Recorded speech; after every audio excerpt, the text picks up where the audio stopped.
Welcome back, guys. This episode is for our business girlies because we have a lot to say and we also, with love, would like to share some brutally honest business advice if we weren't afraid to hurt your feelings, because sometimes you need to have the honest conversations to push you forward and to help you overcome different challenges that are inevitably going to come up in business. So that's what we want to talk about this episode. And I'm going to start off by saying, if you are jumping from course to coach, mentor, but you're not actually embodying, applying, and being consistent with what you're learning, you're probably just procrastinating.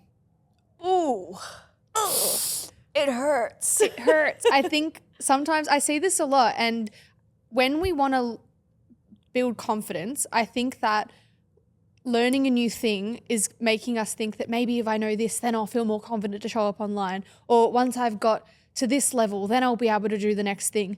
And this probably just feeds into perfectionism and fear of being seen, because when I was starting in this space, I felt a bit funny about posting stuff online because I just didn't really feel like I had a voice, didn't feel like I knew enough. So I started doing courses and things as well. But at the end of the day, you still need to have a presence online if you want to work in the online space. And you don't want to be just waiting or telling yourself you can't speak now because you have something to offer, even if it's just your current experience. Absolutely.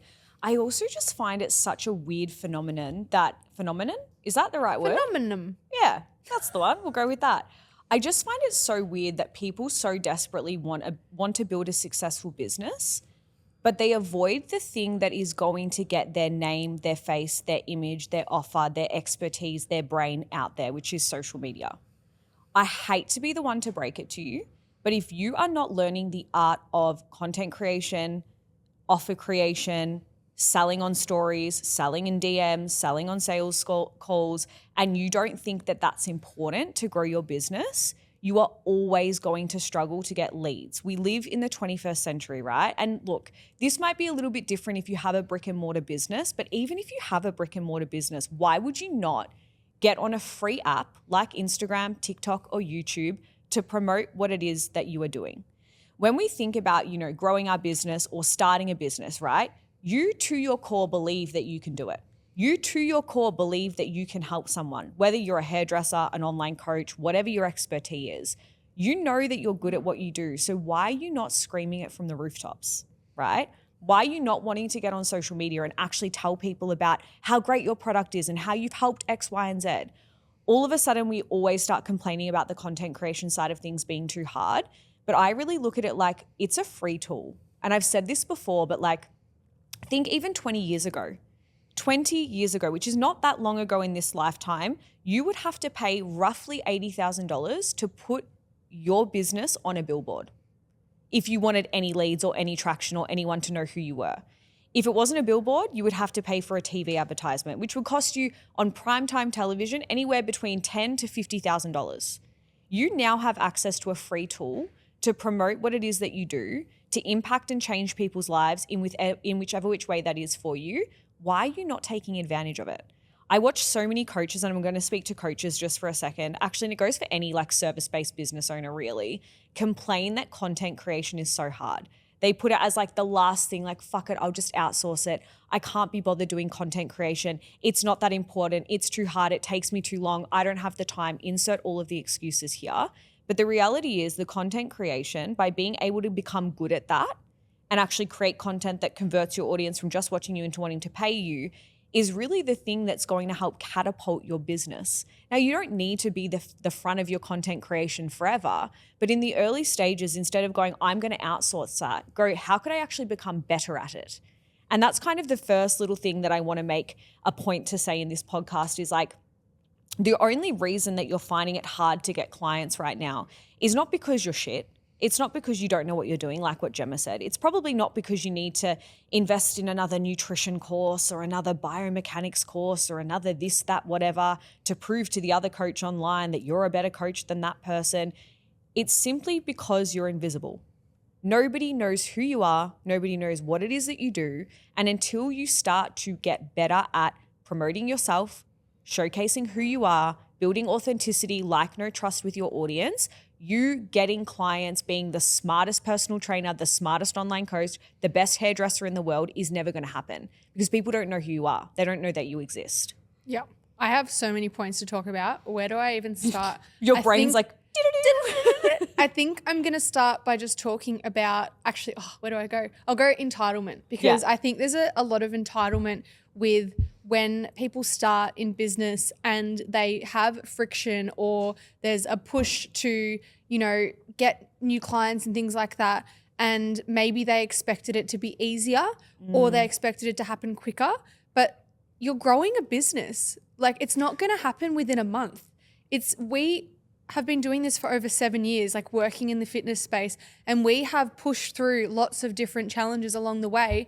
And I think maybe if it's just because social media showing a glorified version of running an online coaching business in this example, but if you've just finished a cert 3 and 4 and you're like, why are people not signing up? Or, why is it not where I wanted it to be yet? I really want you to be honest with yourself about why you expect it to be this easy, to happen this quickly, and who you're comparing to. Because it's going to take time. People don't automatically know what you do. You need to show your audience what it is that you offer, how you can help them, and it needs to be about them, not about you. So I think a level of entitlement is something that I see a lot of, and it actually stops people from being able to stick this period out to then get the result, because you need to be really consistent and you don't get instant gratification. Like you could be posting for months and not be getting anywhere, but it's not like, you stop doing that. It's like, no, that accumulative effort is what is going to pay off. Example that I can think of is someone that silently followed me for 2 years and they will just randomly DM me and be like, I've been looking at your stuff for 2 years. I now need a coach. If I didn't post for the last 2 years, I wouldn't be the person that they're messaging, but it's because I have built this consistent messaging. People know what I'm about. They know what they're going to get with me and they trust me, right? So that's the first thing I want to talk about. The second thing I want to talk about is your mindset towards the online space will either build you up or destroy you, because all I can really talk about in this situation is going to be online fitness coaching. But if you have a mindset of everybody is competition and a scarcity mindset of, I can't post this because, I don't know, someone's going to copy me, or anything where you're kind of just like comparing and projecting onto other coaches, either not wanting to share knowledge or thinking that there's a small amount of clients that we're all fighting for, that is going to mess with your head. I would say with so much confidence and conviction that it is far better to honestly view things through the lens of that there are infinite people that we can help.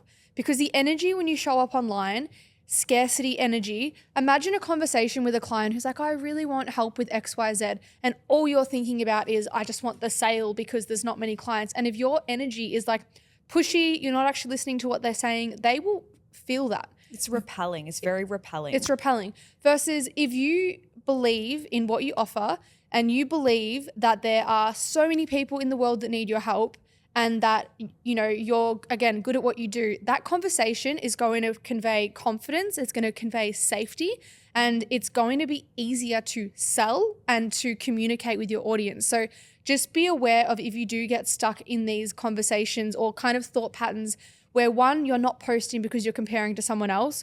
2, you're not wanting to network with other coaches or anyone in business because for some reason you think that they're going to take your clients or whatever it is. That is going to really impact your growth. Yeah, I agree 100%. I think the second point that I want to make, not even I think, I'm going to make it, is you need to get tougher skin and you need to become more resilient.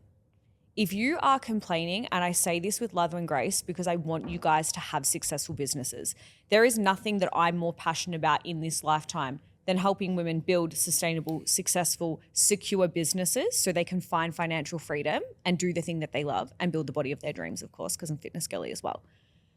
But you need to be able to get tougher skin. If you right now are 3 months into your business and you are complaining how hard it is, nobody's doing what I asked them to do, nobody's, inquiring with my coaching, my engagement's low, no one's following me, everyone else is doing better than me, you are going to always have an uphill battle with your business. You will start building resentment towards your business. You will probably never grow your business.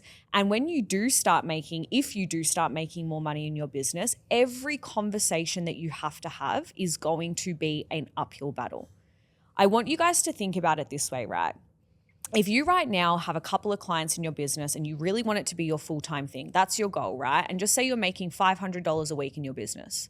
And you think right now your problems are really hard. Like you're not getting clients, you're making $500. I want you to think about what happens when you're making $30,000 a week in your business and you're employing someone full-time and you have the stress of not only making more sales in your business because you have overheads, you have to pay people, you are somebody else's livelihood. How are you going to then handle that? So by being able to build resilience over a period of time, by going through the shit, you can't escape the shit, right? Like we still go through shit in our business. We've been 7 years in business. We both have, I would say, successful businesses in the online space, right? We still have days where we're like, holy shit, really? Is this happening? Holy shit, do I really want to do this anymore? But we know that we've spent years building resilience. We've gone through the shit. I mean, for me, and Gem, I know that you've had your own struggles, but for me, I spent 2 years building my face-to-face business on the gym floor to lose 80% of it overnight. I then spent 6 months posting every single day on Instagram before there was a love heart emoji to the story, with not a single person inquiring, liking, commenting, asking more information about my online coaching services. Every fucking day for 6 months. You have to learn how to build that level of resilience and get tougher skin and stop attaching meaning and emotion to absolutely everything. And I know that this is probably easier said than done because the reality is we all care about our businesses, right? Like I'm not saying we don't. Our businesses are our babies. We work our asses off, blood, sweat, and tears to get them from where they, nothing, just a thought, to hopefully one day becoming really successful. But every single time that you're faced with a challenge or a setback or some sort of hardship in your business and you attach meaning to that and emotion to that and you make it mean something about you, how you're not good enough, you're not worthy, you're dumb, you're this, you're that, whatever the thing is, business will feel hard. It will feel harder, way harder than than it actually needs to be. So I would always come back to, okay, if I'm in a hard situation right now, what lesson can I learn from this? What can I actually extract? Where am I making this mean something about me? And how can I stop attaching emotion to data? Because when we look at business, and this is like, I'm saying this and it's so much easier said than done because girls, I've been through the thick of it a million times before. But when we look at business, all it is complex problem solving. If you decide to launch an offer and you don't get any result to that offer, there is always a reason why. You just need to be able to step back, zoom out, pull the data, readjust, reassess, go bigger and better next time. But what happens in this process is people don't get that instant gratification. They can't zoom out. They don't have that experience to be able to zoom out or that skill set. They attach emotion and meaning to it. And then all of a sudden it's nobody's buying my stuff because I'm the dumbest coach. Nobody likes me. What's the point? Social media sucks. Nothing works for me. It's not worth my time. I can't pay my bills, X, Y, and Z, insert whatever. But if they had just looked at the data and gone, okay, well, I launched an offer and it actually wasn't clear at exactly what it is that I was promising. I didn't actually speak to my ideal client's problems. I just spoke to the things that I thought they were struggling with, but my ideal client in my audience is not even struggling with that at the moment. You would have a lot easier of a growth in your business instead of it always being an emotional thing for you. Yeah. I think that I've got a few things on that. One, being friends with other business owners really helps bring a reality to a normalcy to the struggles, because it's not like, oh, you only struggle when you're starting. It's like, no, the bigger you get, the more problems you have. It's just about hopefully. And the more money they cost, exactly. The reality is. And then you're more well equipped to handle them because hopefully you've learned through this process. So I think, again, having, like, I have a partner that has his own business, having friends that have their own business, it's really good to have a network of people around you that you can kind of lean on to help you problem solve things, because if you go in expecting there not to be struggles, then you're going to really struggle when they happen. So that's something that I really want to touch on. The second thing is your mindset around things happening that are hard is you either have the option of being a victim, like, poor me, this is really hard. Why is this happening to me? Why is this harder for me than everyone else? Or you have the option to be like, cool, like what can I do? And I think that little shift will help you feel more capable, because if you tell yourself like this is really hard and I can't do it, you're kind of being really negative to yourself when you're capable of far more than what you give yourself credit for. So if something happens and it doesn't go to plan and you have the ability to put your ego aside and be like, okay, it's because of my messaging wasn't clear. It's because I rushed the promotion of it. It's because I didn't actually sell it as much as I should have. If you can do that, then you will be able to weather anything. And it's actually a really nice feeling to be like, okay, if anything doesn't go to plan in business, I will be okay, because I will learn, I will get better, and that is the only way forward kind of thing. So I think that that's really important, just your mindset around any challenges that come up. I always say this is like business is 80% mindset, 20% strategy, and everyone will come for me with pitchforks in the comments about this because like that's woo-woo and whatever. But it's the reality, because like I could give you the strategy to grow your business to $750,000 a year. I could give you the strategy to sign 15 new clients every single week, right? Absolutely. But if you don't have the mindset, the levels of resilience, the high levels of self-belief, the self-motivation to actually implement that strategy, it doesn't matter what strategy you're given. Because the reality is, and I've said this on this podcast before, but there is 100 books that you can read on how to sell, how to market, how to show up on social media, how to create content, how to become a better coach, whatever the thing is. There's also millions of podcasts. There's millions of audiobooks. You're probably listening to this podcast right now, right? But the issue isn't the fact that you don't know how to do it. It's the fact that you have all of the knowledge, but you don't have any of the implementation. And this is such a huge gap that I see with business owners. And to be honest, I'm going to call it, people who've already made money in their business are actually the worst for this, because they've made money before. They do the same shit over and over again. They don't look at how the consumer has changed. They refuse to change their marketing, their selling strategy, whatever. They get complacent, they lose clients, they panic. And then they start listening to all the books, listening to all the podcasts, but they don't actually implement anything to change it. And if you are somebody listening right now and you go, oh, like I know I need to post content. My question to you is like, well, why are you not doing it then?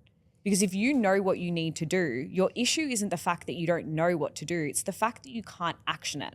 And I know that obviously this is biased because we're both coaches, right? But one of the best things that I ever did was invest in a mentor that taught me how to actually action and think for myself, right?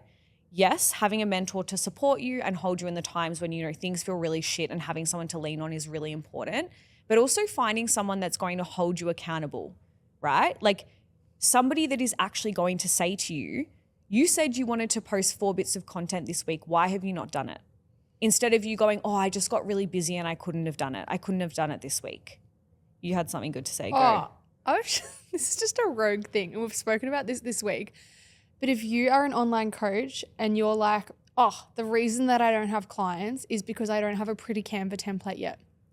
It's because I don't have a polished Instagram yet. That's actually got nothing to do with it. If you can you honestly tell me, if you're listening to this right now, have you posted on your Instagram story every day for the last 28 days? Have you sold your service more than 2 to 3 times a week? Have you showed anyone your personality, your experience, social proof? If you haven't done that, it's not the pretty social media Canva template. It is your lack of credibility, connection, and consistency within your business. She's said it. She's gone and said it. And you took the words right out of my mouth, because that was my next fucking spiel. Sorry. But no, it's true though, because I actually watch, and look, I'm not saying that pretty Canva templates and making your Instagram grid look aesthetic and having a nice website doesn't serve a purpose, right? But I can guarantee you, if you take a step back and you look at who your ideal client is, and you look at their characteristics, you look at their buying behaviors, you look at their traits, you look at the things that keep them up at night, their pain points. Plot twist, I'm giving you a little fucking dream client exercise that you guys can go and do on the side after this. You're going to look and go, okay, my ideal client is probably spending most of their time on either Instagram or TikTok. Let's be real, because I can guarantee majority of us listening are between the ages of 20 and 40, right? We're spending most of our time on Instagram and TikTok. If that's the case, what are they consuming? Are they going onto your website and clicking through multiple different pages of you looking hot in your fucking banner photo? Or are they actually looking at your Instagram, listening and binge watching your content, seeing what you get up to every single day, the behind the scenes, I can guarantee you that they're doing that over looking at your website. And I'm not trying to call out any coaches that just sell Canva templates and rebranding, but I truly believe that you are wasting your money. If you have not built a scalable business, e.g. you have clients coming in all of the time, you're getting lots of inquiries every single week, you do not need another Canva template. You do not need a website rebrand. You don't need the 7th rebrand that you've done since you started your business 3 fucking years ago either. Because I can guarantee you every single time you do a rebrand, and I know that this is going to sting girlies, 6 months later you go, that doesn't really feel like me anymore. I think I'm going to do something different. How do I know that? Because I've done that. You've done that. Like, we've both done that a million times before. It's like, the reason that people are not buying your shit is not because you don't have a pretty aesthetic Instagram grid. Yes, brand association and all of that matters, but it is because you are not showing up enough. You're not being front of mind for the consumer. You're being entitled. You're cracking the shits when things don't work out. You're not selling your offer because you're afraid that Sarah from high school is going to talk shit about you, whatever the thing is. But you need to focus more on being consistent, learning the skill set of business, because it is a skill. You need to learn how to sell. You need to learn how to create content. You need to learn how to speak the language of your ideal client and focus on doing that first. Like, I would rather spend my money on doing that than spend $2,000, $3,000, $4,000 on creating a website or doing a full rebrand strategy to then get over it 6 months later. Yeah, and there's so many people that I know that haven't had any of that and have had huge business success. So don't think that that's the crucial element that you're missing. I also want to talk to something that I really don't like seeing online. I never speak about this because I don't really like making my socials about things that are overly negative. But if you're a coach that is wanting to grow your business and a lot of your content is based on talking about what other coaches do, whether it be sometimes I see people post things along the lines of like, you know, the cost is too much. Like, if other coaches are charging this and I charge this, why are you competing on price and why are you undervaluing your service? That's the first thing. Secondly, people will talk about comparing what they do to another person or just talking negatively about other coaches. It's honestly just shit energy. If I want to work with you, I don't want to see that. You're not talking to me. I want to know how you can help me. And I'm not making that decision purely off price. I'm making that decision off, can you deliver what I need at a high level? Am I going to get a good quality of service? And quality and low price don't go hand in hand, right? So if you maybe think that this is a really good marketing tactic, being like, I'm better than this coach because I'm cheaper, I'm available all the time and whatever, it's going to be short-sighted because you're not going to attract the people that you want to work with that value what you offer, and it's also going to be off-putting to people in your audience. Yeah, 100%. One more thing that I want to say, and then we're going to wrap it up because I just have one more point and I feel like the listeners will get a lot out of this one, is you're probably not too busy. You're just unorganized and easily distracted. Sorry, I hate to say it, but as somebody who, I would say, I live a very, very busy life, right? I got a lot of things moving. I own 2 businesses, I work with team, like a lot of things are happening in my life. I still have time to do all of the things that push the needle moving in my business every single day, as well as service all of my clients to a high standard, as well as have a relationship and friendships and all of the things. And the only way that I can do that is by learning how to become productive, not just busy, productive, and getting organized and not being easily distracted. Now, the distraction conversation can kind of flow into also the part of like, just say, for example, you decide you're going to go on organic leads and start posting content. And then you see someone talking about meta ads. So then you swap to doing meta ads and then you come back to organic because meta doesn't work. You're just getting distracted by the shiny thing, right? So we know that the shiny object, it's like, you can grow a business 1,000 different ways. We can do it through content. We can do it through email marketing. We can do it through meta ads. We can do it through letter drops. We can do it through opening a brick and mortar business and referrals, word of mouth, all the things. Pick one and go hard, right? And stay consistent for at least 18 months minimum instead of jumping back and forth. So that's one part of the distraction. But what I'm talking about in terms of saying you're too quote unquote busy and you're not getting anything done and content's too hard and you can't post today because you ran out of time and you're so busy and you're working a job, you need to exactly like what you tell your fitness coach, exactly like what you tell your fitness clients, you need to prioritize what is important to you. So if you're someone who struggles with being busy, but your screen time's 8.5 hours, 6 of those hours is on social media mindlessly scrolling, you need to put a ban on that. Because in those 6 hours, you could be creating more content than you are consuming. Now, I have a blanket rule, and I apply this with all of my clients, but I also apply this in my life, is I will always create more than I consume. If I'm consuming more than I'm creating, I am wasting my time, right? Because I know that that time could be spent educating my audience, nurturing my audience, providing value to my audience, impacting people's life in my audience than just watching other people's content all of the time. So I'm going to argue the fact that you're not as busy as you think you are. You need to get more productive. A little hack is time blocking. I also bought a productivity cube off Amazon. It's like $20. It's a cube. You put it on for 60 minutes, then you have to activate it again. I put my phone outside my office on the floor, close the door, productivity cube on. After that 30-minute window, I can check my phone for 5 minutes. Then I go back to my 30 minutes of productivity and make sure that I'm actually getting the task done that I need to do. Another thing that you could do with this is batch creating content. First Monday of every single month, first Friday of every single month, sit down 4 hours, film all the reels that you need to push out for the month. Getting organized in business is going to save you so much time, stress, and overwhelm. And it's going to allow you to stop getting distracted, jumping from task to task or shiny object to shiny object. I couldn't have said it any better, bestie. Honestly, there is a million and one other things that I could talk about, Same. but like you're going to have to go to our Instagrams to find all of that content. But that's enough. We're done. Thank you guys. If you enjoyed this episode, let us know what you liked the most in the comments on YouTube. Otherwise, share it to your story, like, comment, subscribe, all of that good stuff, and we'll see you next week. Love you. Bye.